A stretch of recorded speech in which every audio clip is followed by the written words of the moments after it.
Hey, everybody. We are live. I am here with two of my favorite internet people and actual people. I'll go ahead and include you with all the people I know. This is Lori Spencer, who frequents Mr. Maupin's space up here. And we just decided to get together and have a talk about the topic that you saw in the title. We're wondering, can the populist left and the populist right work together? So to start things off, Lori, I just thought it would be interesting to hear how you got to know our crazy side of the fence. Do you guys hear a banging sound? Do you hear that? That's my cat. Oh, okay. Hold on a second. Hello, kitty. She might make an appearance. You know, sometimes she just wanders into the live stream and gets right up on camera and says, "Hello, world." So she's like that. She likes the attention. I was just telling Caleb, I don't know if he remembers, probably not, but I'll never forget it. When Caleb was with RT back during the 2016 campaign, at the time, I'm a libertarian, but I was supporting Trump because we had a terrible candidate that year. We had Gary Johnson, who was just awful. So I was supporting Trump. And Caleb was one of the few in media who was actually, giving Trump fair coverage. And I appreciated that. So I went to Caleb's Twitter and I would send him a nice tweet when he did a good report. And he would always take a moment to reply and say something nice back. And I thought, wow, here's somebody on the left who doesn't hate me.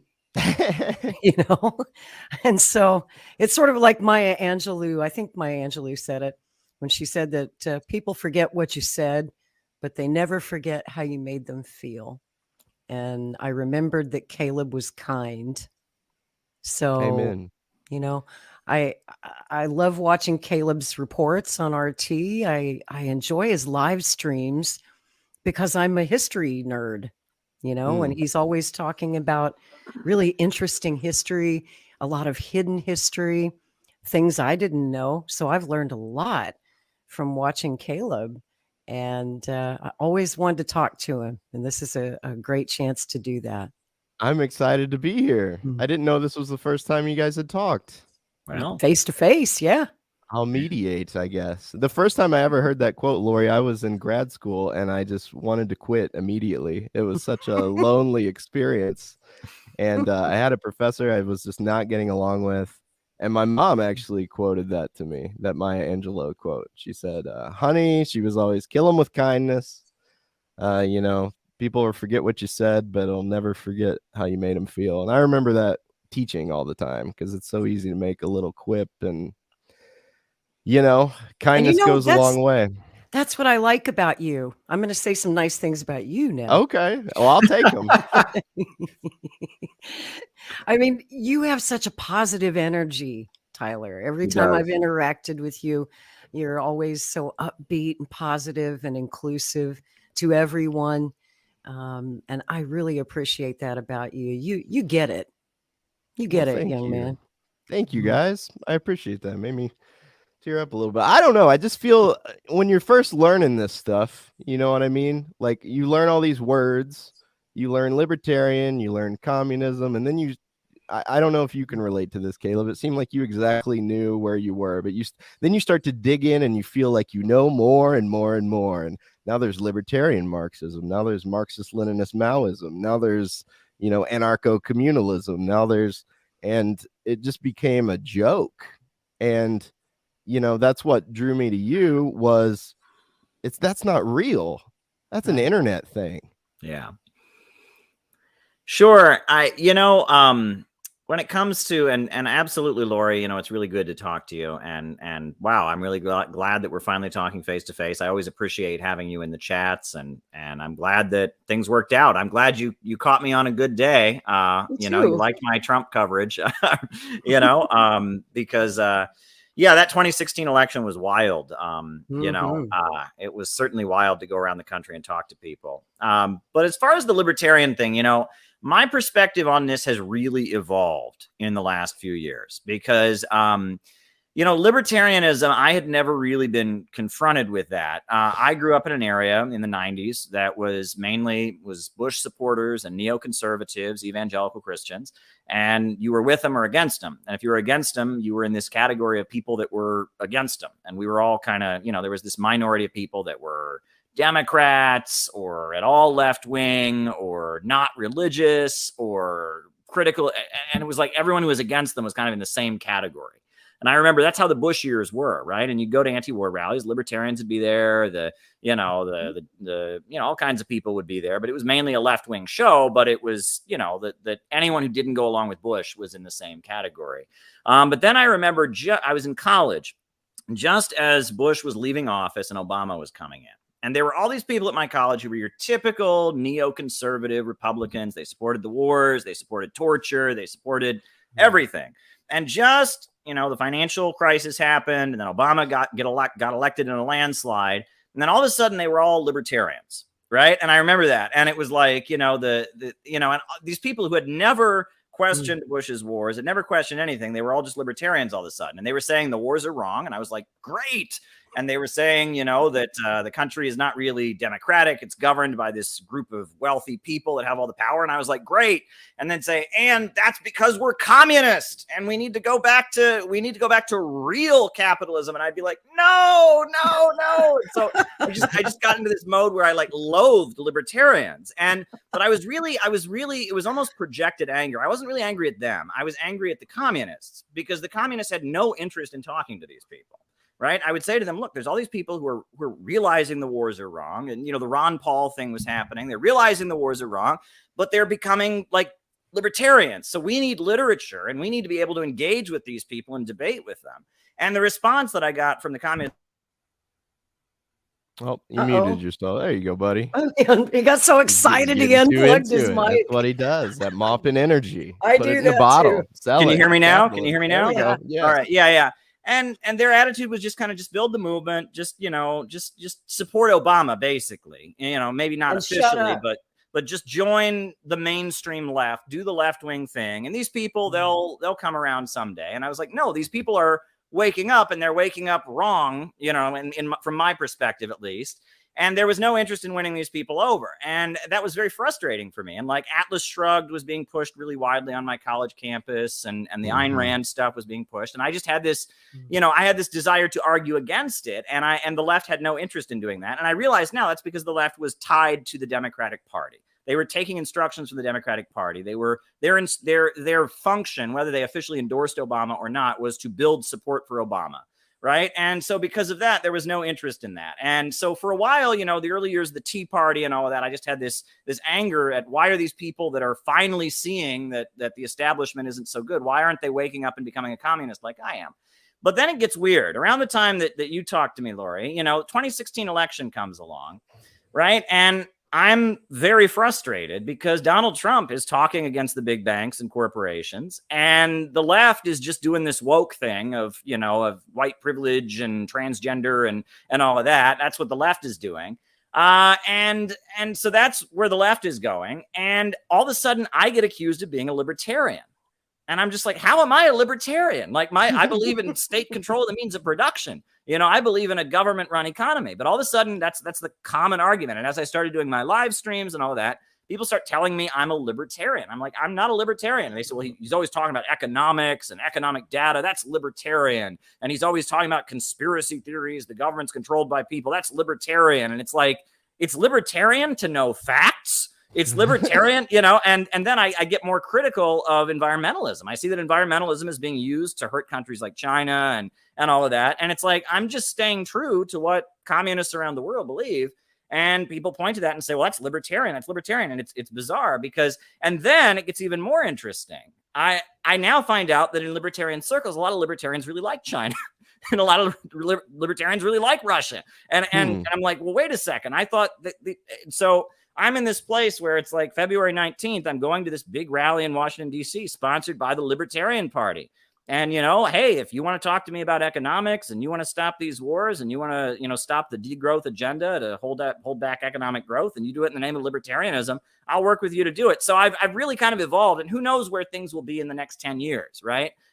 Things could change, but as of now, my position on dealing with libertarians, my attitude toward libertarians has completely flipped. Ideologically, I'd like to win them over, but in terms of where we stand on the issues, I'm pretty close. I mean, there's not much I disagree with them on. Exactly. And I'm so glad that CPI is involved in the Rage Against War rally next month. We have a great Libertarian Party chair right now. And I don't know if you know Angela McCardle. She's the chair of the Libertarian Party. I know you guys will be working together, coordinating your efforts, but Angela gets it. She understands that communists are not the enemy. And I hope that she and I and other libertarians can work to educate our fellow libertarians, because there is a very strong streak of anti-communism in the Libertarian Party. Much of that comes from the right wing of the party. And I think our job is to educate. It's to show them that we're actually natural allies and not enemies. We may have disagreements on what kind of government we want and economics, but certainly on the issue of war, that's the big one that we can all agree upon. And I will say this from my party: the Libertarian Party is the only major party in the United States that's been consistently anti-war for more than 50 years, since the party was founded in 1972. We have always had an anti-war platform. We've always run anti-war candidates. Other parties talk a good game, but even the Green Party let me down in the last 2 election cycles. They didn't run an anti-war candidate. I guess Jill Stein was the last time they had an anti-war candidate, and that was 2016, I believe. Yeah. So, on the big stuff, I think we agree more than we disagree, and we need to be allies. Yeah. I agree 100%. What popped in my head is you can't always say the socialists are anti-war. You just read a history book. So, it's I'm trying to think. There's so many different ways to take this. I think to stay on the unity angle, like, who is the enemy that we both agree on? I was going through different titles, and like you guys said, I try to be a positive guy. I try to pray for Nancy Pelosi every time I have a thought to do the opposite, because I think she's just misguided. She's praying for you. She's a good Catholic girl, and she's very well guided on her stock decisions. So she loves to tell you that at every opportunity. But I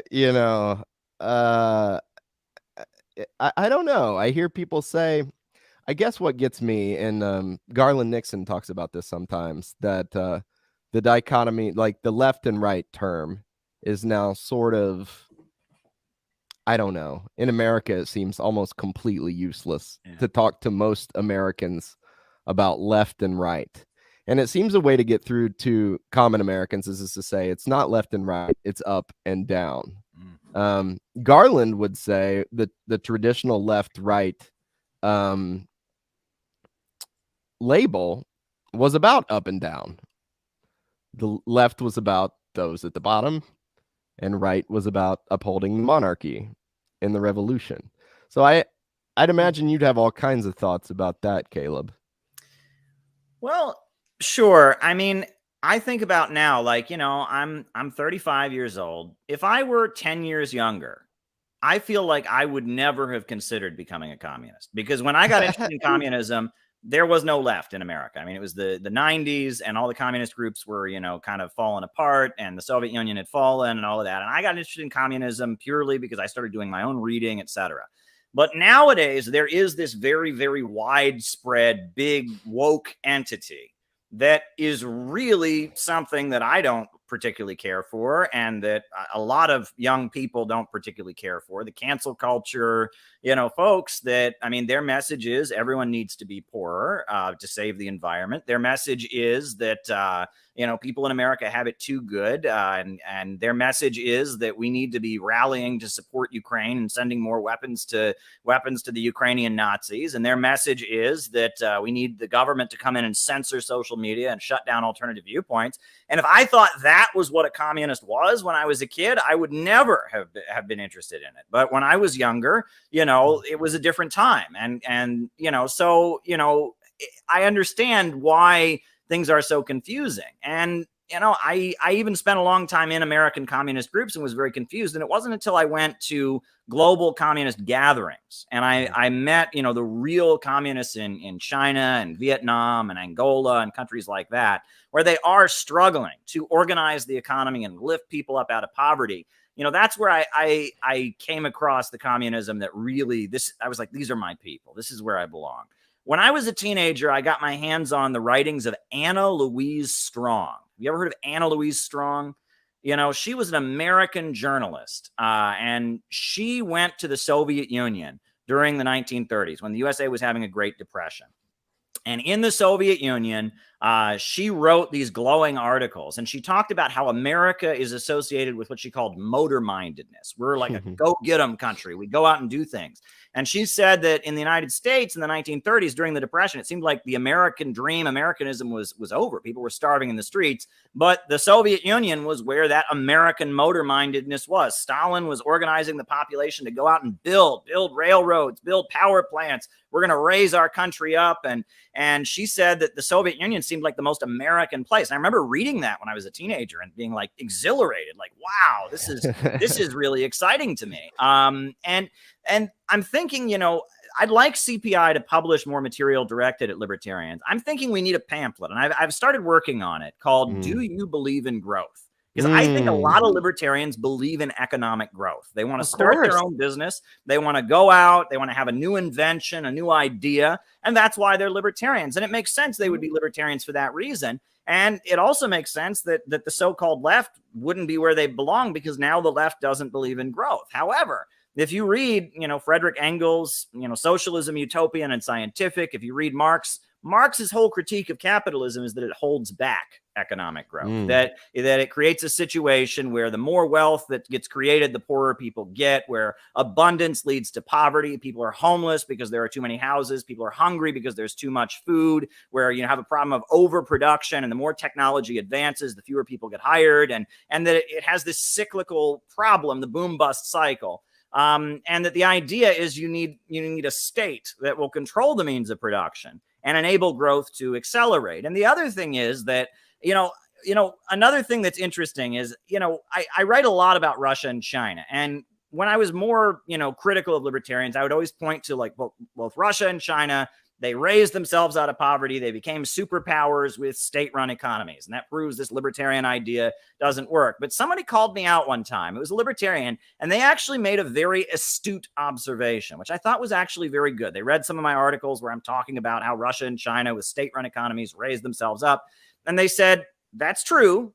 They agreed with me that it's true that in Russia and China, the government is way more involved in the economy than over here. There's state-run banks and state-run industries. But they said, and this is very true, that both Russia and China have a very big middle class. And they do a lot now to support small business owners and capital. And that while they have a state-run economy, that state-run economy is constantly trying to facilitate and make room for small business owners. So, and it may be those small business owners that have given them the oomph to keep going, right? And the Soviet Union kind of, fell apart as we know, because they couldn't do that. But China was able to adjust. And now if you look at Russia, they have huge state-run industries and state-run banks, but they also have this big middle class, and China has that as well.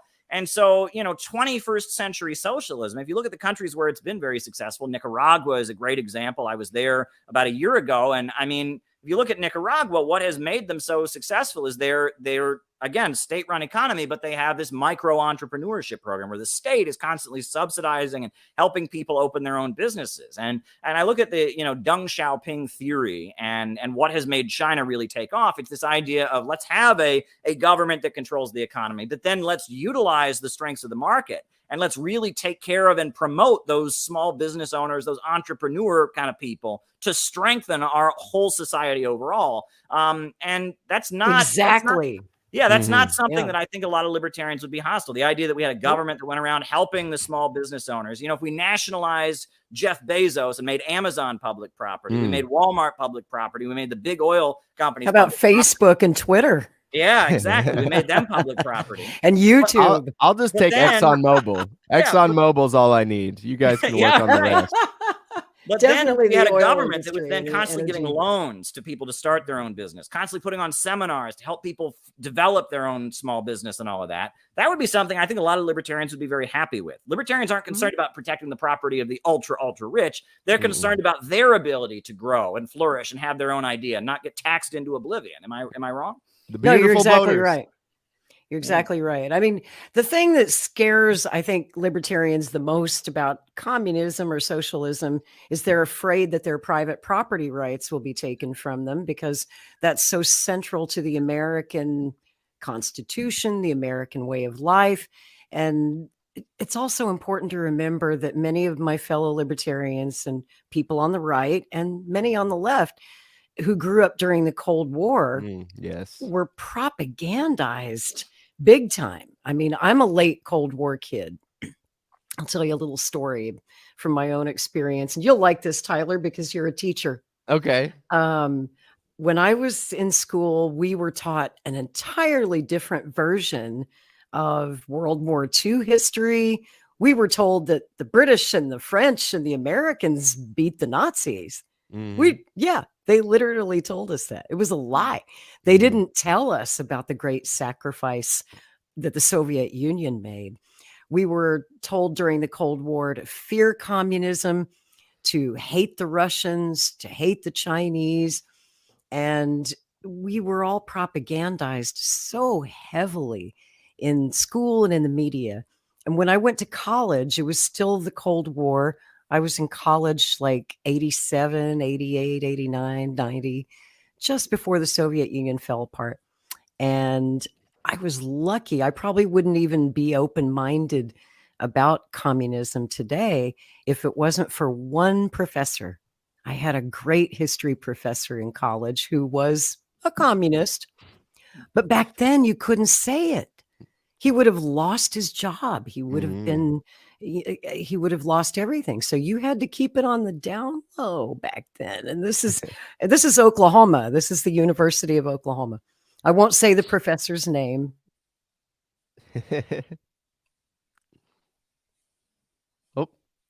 Are you still there, Lori? Did we lose you? Well, I'll tell you this story, Caleb, while she's getting reconnected. Where I went to school. Completely the opposite. Oh, she's back. You're back. You cut out for us on a second, Lori. We missed the last thing you said was you had the teacher that was a communist at the University of Oklahoma, but he couldn't say. Right. And in the class where he was teaching us about the Bolshevik Revolution of 1917, he could see the confusion on my face. I'm like, and so after class, he asked me to stay. And he's like, is there anything I wasn't clear about? And I was like, I was taught completely the opposite in high school. This is all news to me. And he's like, well, if you'd like to learn more, step into my office. And he's got this file cabinet, like a bookcase with a lock on it. Because back then, if you had communist literature, you had to kind of keep it hidden. So he unlocks the secret bookcase and he pulls out some Marx and some Lenin. He says, take these home. These are my books. These are important books. I want them back. So don't steal them, but I trust you to take them home, read them. This is not a class assignment. I just want you to do some research on your own. I want you to think for yourself. And I'm so glad I had that history professor. If it wasn't for him, I would probably be as closed-minded towards Russia, towards China, towards communism and socialism as so many of my fellow libertarians are today. That's such a great story, Lori. Mm. As a teacher, you often feel like I'm in the myth of Sisyphus and I'm rolling this stone up the hill and it rolls back down. But I was reading a book yesterday and they said most of the good you do in the world, you won't even know you did it. That's you right. know? So that's right. That warms my heart to hear that story because, you'll make a difference, Tyler, in a lot of kids' lives. All right, we'll make some good trouble, one of the two, or maybe That's both. right.